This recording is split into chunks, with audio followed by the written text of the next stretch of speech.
پھر آپ نے ایک اور شادی کی تھی قطورہ، ان سے 6 بیٹے دیے تھے اللہ نے حضرت ابراہیم کو۔ ان میں سے ایک مدین تھا جس سے قوم مدین بنی ہے، جس میں حضرت شعیب کو بھیجا گیا۔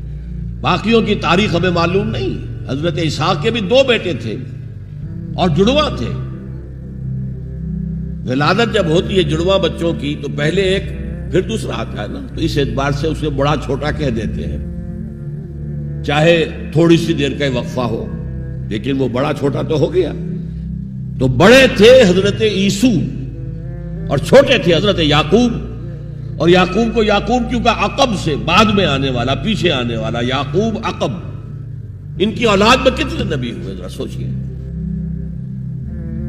تو پہلی نسبت اللہ کے خلیل، دوسری نسبت سینکڑوں نبیوں کے والد جد امجد، اور تیسری نسبت انی جاعلک للناس اماما، امامت الناس کے اوپر فائز کیے گئے۔ لیکن کیا آپ کے ذریعے سے کوئی نظام قائم ہوا، کوئی اسلامی ریاست قائم ہوئی؟ نہیں۔ کیا حضرت موسیٰ کے ذریعے سے ہوئی؟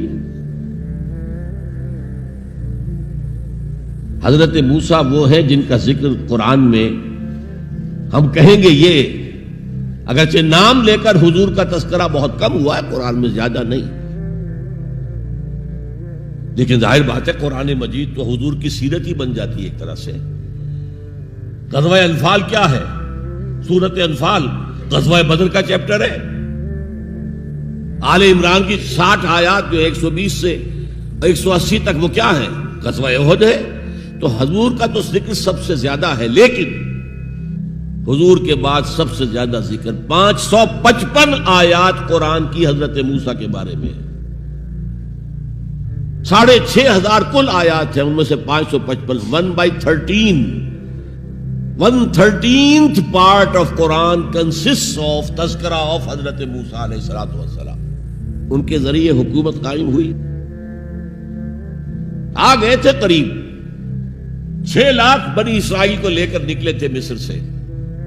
ہجرت کے بعد آتا قتال کا مرحلہ، جنگ کا مرحلہ، جیسے حضور کی سیرت مطہرہ میں ہجرت کے بعد غزوہ بدر، بلکہ اس سے پہلے 8 مہمیں جو آپ نے بھیجی، تو ایک علیحدہ ایشو ہے۔